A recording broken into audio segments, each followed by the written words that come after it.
This is the second episode of the Torrington Democratic Town Committee podcast series intended to introduce you to local candidates. Tonight's guest is Justin Potter, who is running for state senate in the 30th District. Welcome, Justin. Thank you.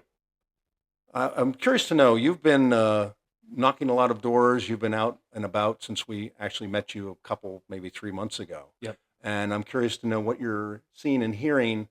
Specifically, the thought I have is you're representing 18 districts. I suspect not everybody has the same thoughts on what their priorities might be. Can you give us an idea of some of the range of concerns your constituents have? Yes. There's 18 towns within the district. It's the largest and the most rural district in the state. And it covers a great span of different towns with different issues and different concerns.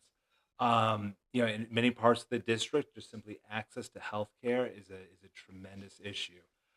In my town of Kent, if someone needs dialysis, they need to drive 45 minutes to Danbury 2 or 3 times a week for dialysis.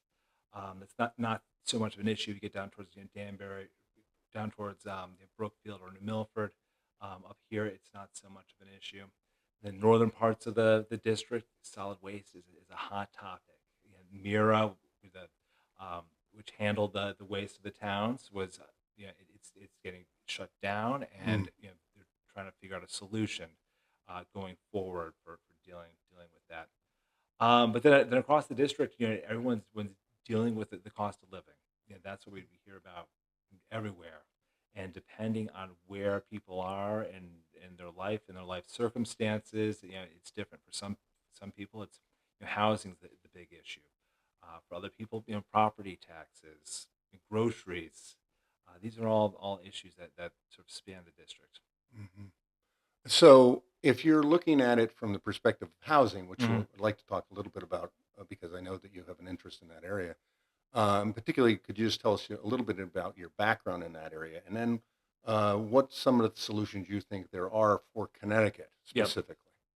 Yeah, so I grew up on a dairy farm over in Washington, Connecticut, and I'm now over in Kent. And in my mid-20s, I looked into the possibility of coming back out here to sort of settle down and start a family. I had started a business, and I just needed to find a place to live. And the only apparent place for me to move to was my parents' house, and that was not an option that was appealing to me.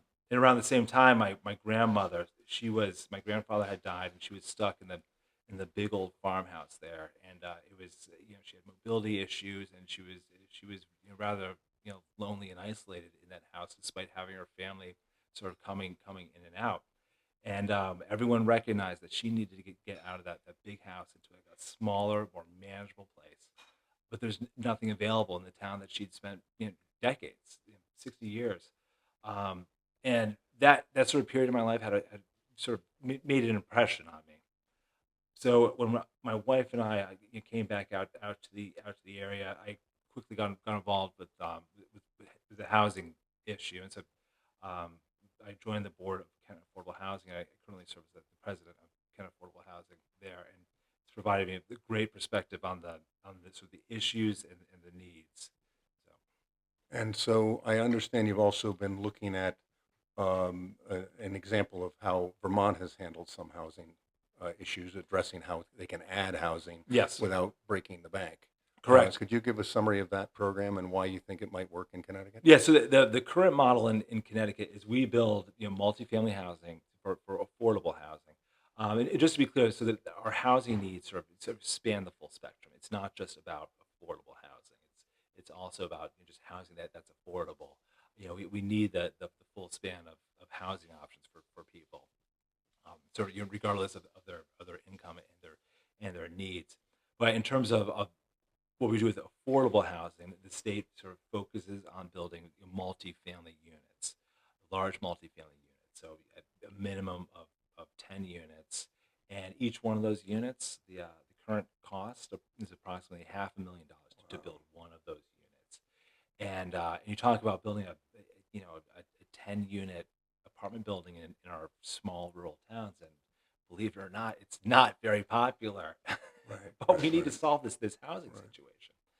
So Vermont has a program where they provide funding to homeowners to create accessory apartments, which are allowed in virtually every town in the state of Connecticut, in exchange for a 5 to 10 year affordability commitment.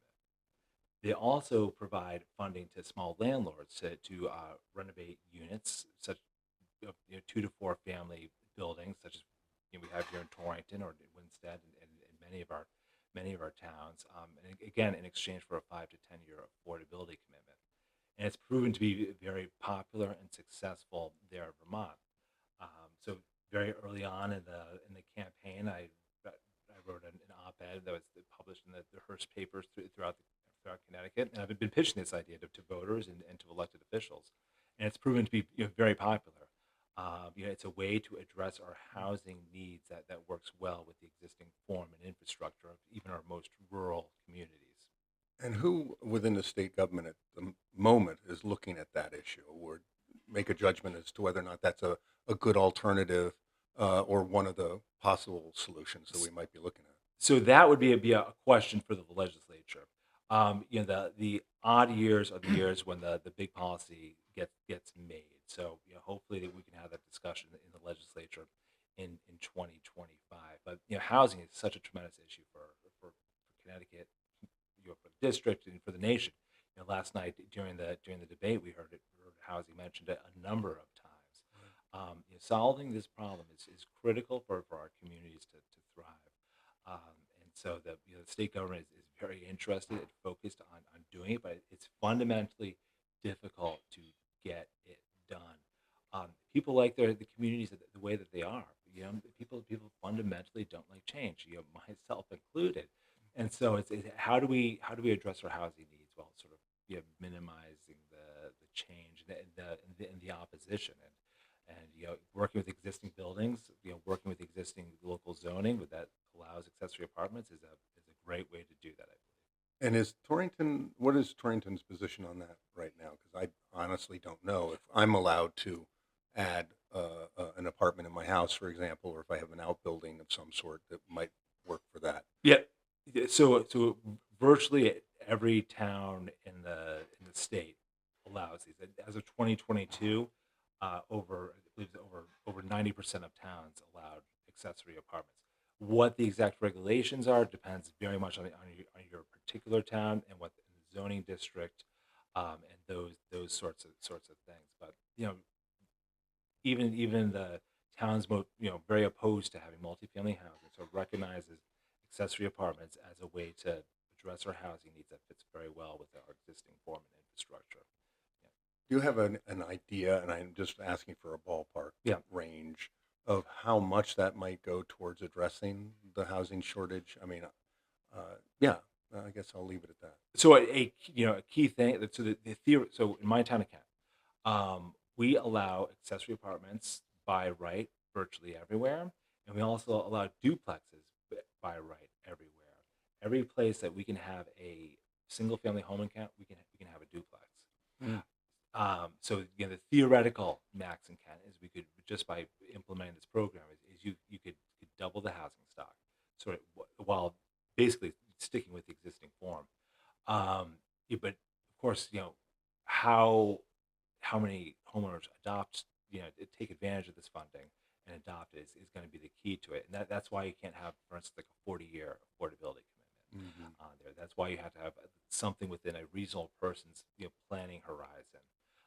In Vermont has it structured, so in some cases it's a forgivable loan. So if you want to get out of the program you can do so, but you're going to have to pay back the remaining amount of the loan.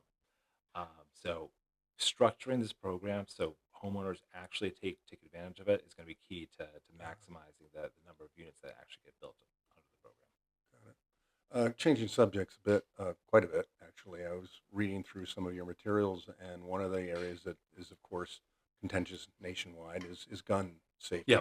And you have an interesting perspective on that, and I think I describe it as moderate, but that's for you to decide or to discuss. Please give us a little bit on your point of view on gun safety. Yeah, so And I grew up on a dairy farm. I grew up hunting. Guns were a big part of growing up in my family. Um, but guns were tools. They're things that we used for hunting, basically, and then things that had to be done around the farm, and that's how we viewed guns, and so we sort of grew up with a sort of different culture than what you sometimes see nowadays, where it wasn't about um,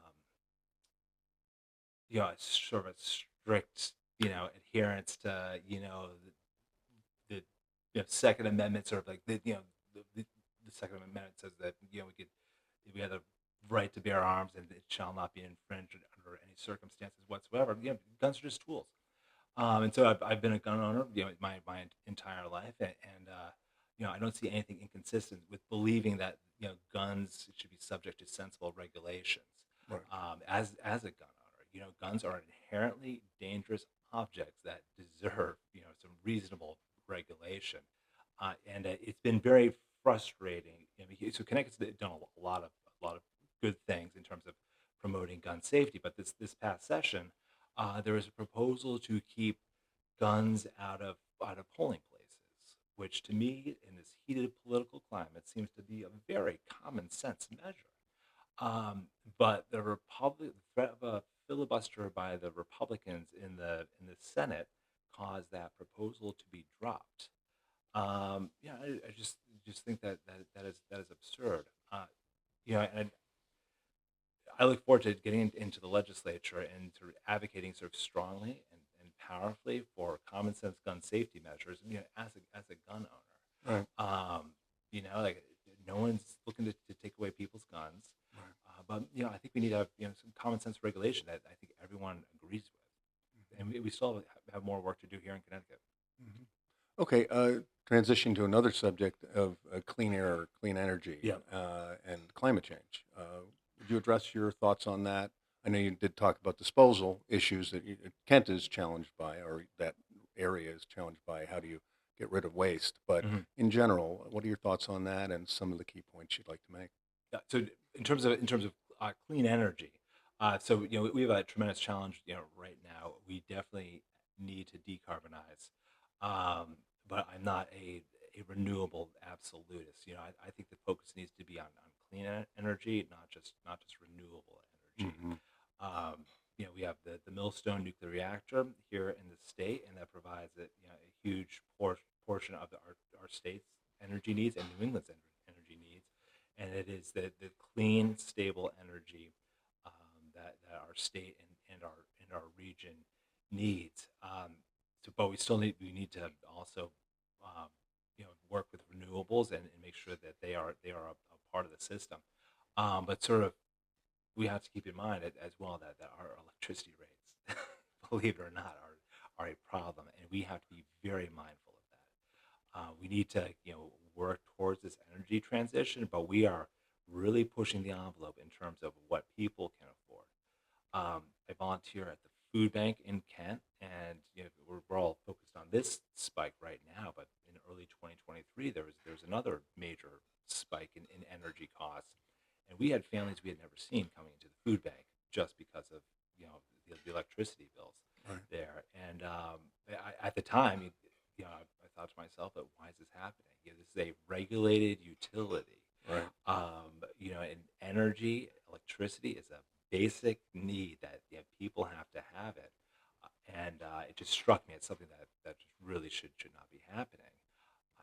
And here we are, now, and it's a hot issue again. It's something that absolutely has to be dealt with. And I do think that means that we have to be sort of cognizant of making this transition, but also the financial impact on families here in Connecticut. Well, so I mean, I've been reading about it. I think we've all been reading about it. Yeah. And of course, there's a lot of people upset. Most of us are upset with our high rates and being Hmm. some of the highest in the nation.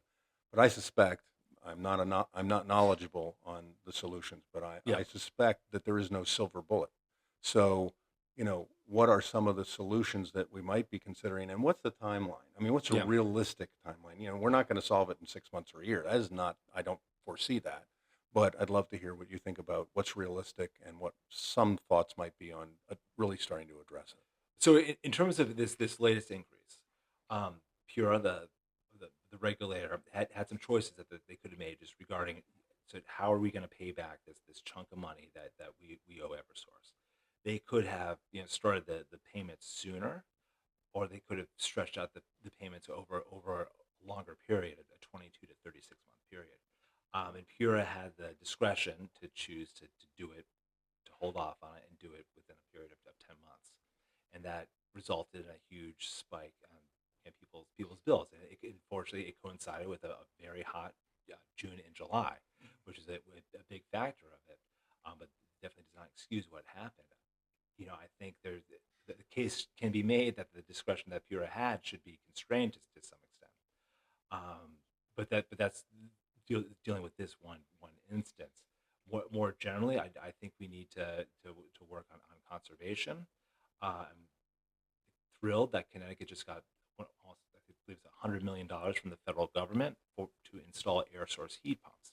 In the hot days of June, I believe, I knocked on the door of a modest ranch house in New Milford, and I asked the woman who came to the door what her top concerns were, and this is before the big spike. She said, it cost me $500 last month to cool this little house to 74 degrees, and that's turning it off at night and everything. And she had a conventional air conditioner, and I asked her if she knew about air source heat pumps, which they're expensive to install but have a much lower operating cost. They use a lot less electricity, and she said she did. In fact, her husband was an HVAC technician who installs the air source heat pumps all day, every day, and they're looking forward to getting one of those when they could afford it, but they couldn't afford it at that time. So, but here we have $100 million from the federal government to get these installed, and I think that could be tremendously helpful for a lot of families in Connecticut who are struggling. But we've seen with many things that when the state gets money, it does not always roll out as quickly and as effectively as it should. So we're gonna have to make sure that money is used quickly and effectively. And that is residential specifically, or is it residential and commercial, or however you want to describe it? Yeah, I'm not clear on the specifics of what the mix is in terms of residential and commercial. Got it.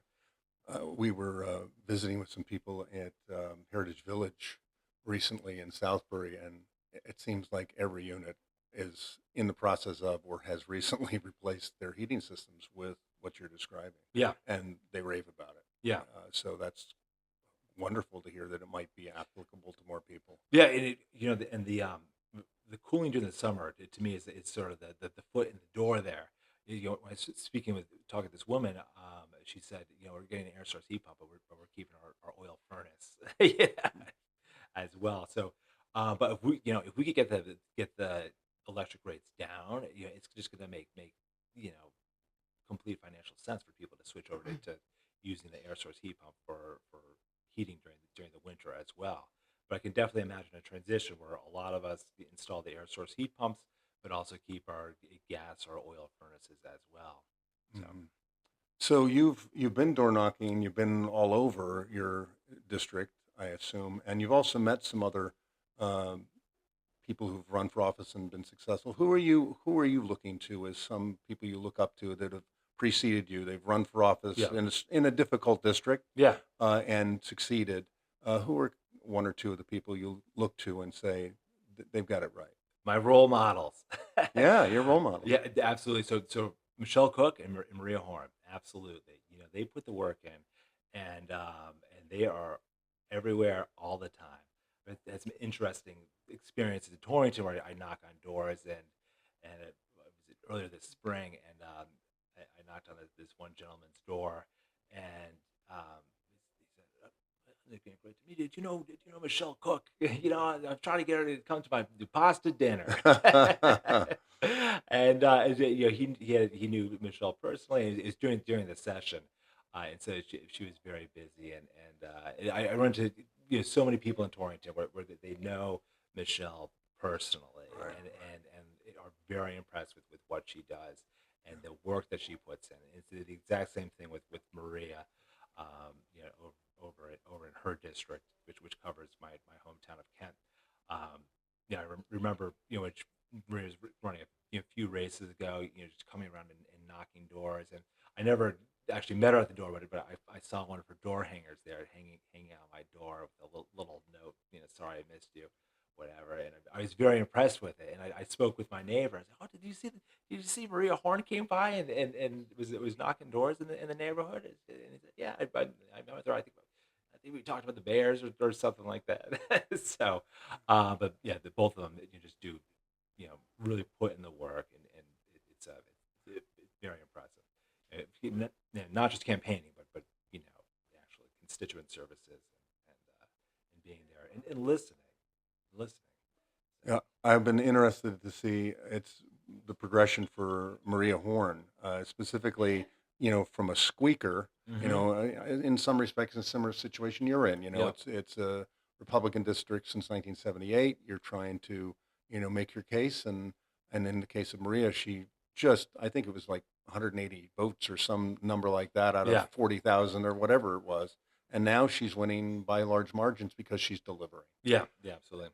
And I have an admiration for her. And I did see her, the door knocking. She was the first person I knew to said, I'm going to do 5,000 or 10,000 or whatever the Yeah. crazy number was. But it seems to be the formula. What is the response people have to you when you knock on a door? So most of 99.9% of the time, it's a very pleasant experience, and a lot of people are very excited and surprised to have someone knock on the door. And I've been surprised as well, because the folks that I've been focusing on are unaffiliated voters who vote all the time. You would think that these are people that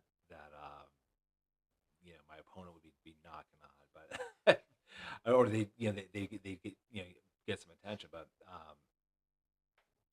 a lot of them don't, which is interesting.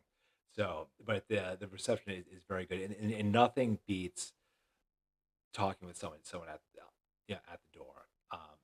It's you make phone calls, you can send texts, but the quality of the conversation, at someone's door is unlike any of those other forms of communication. So it's really really key.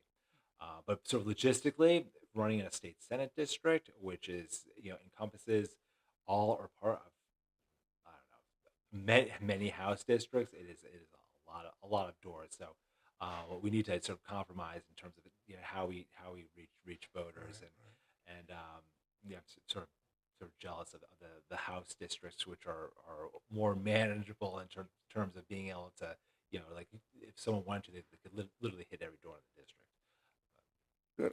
Well, I'm gonna close with a couple of things. The first one I should have started with, I guess, which is, why are you running? Why did you choose to run? Yeah. So, growing up on the farm, I learned very, very early on that if there's a problem, you don't complain about it. You get to work fixing it, and that sort of is a guiding principle of a lot of what I do.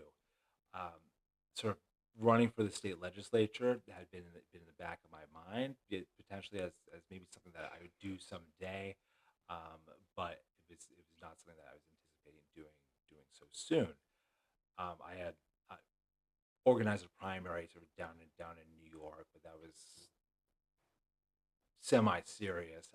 But here in Connecticut, I not really considered running for state legislature. But then in late January, I got a call from someone who is sort of on a search committee for a candidate for a state senate, and they reached out to me and asked me if I was interested in running. My knee-jerk response was I was not, because I'm very busy with kind of affordable housing, and I've two young kids. But then talking with my wife about it, it was a tremendous opportunity to sort of address these issues that I'm frustrated with, and the legislature has the power to make really positive change in people's lives, and the Connecticut state legislature It has in many ways. There's still a lot of work to do, especially sort of on the housing front, and then also the utilities. And there's a lot of work to do here, and I'd like to be involved with that work.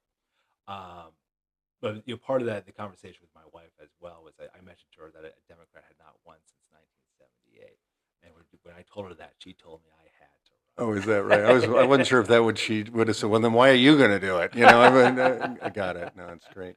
Well, we've had a wonderful conversation with Justin Potter, who's running for the 30th District for a state senator. We've really appreciated your time, and we wish you the best. Well, thank you much. Thank you for the opportunity. It's great talking with you.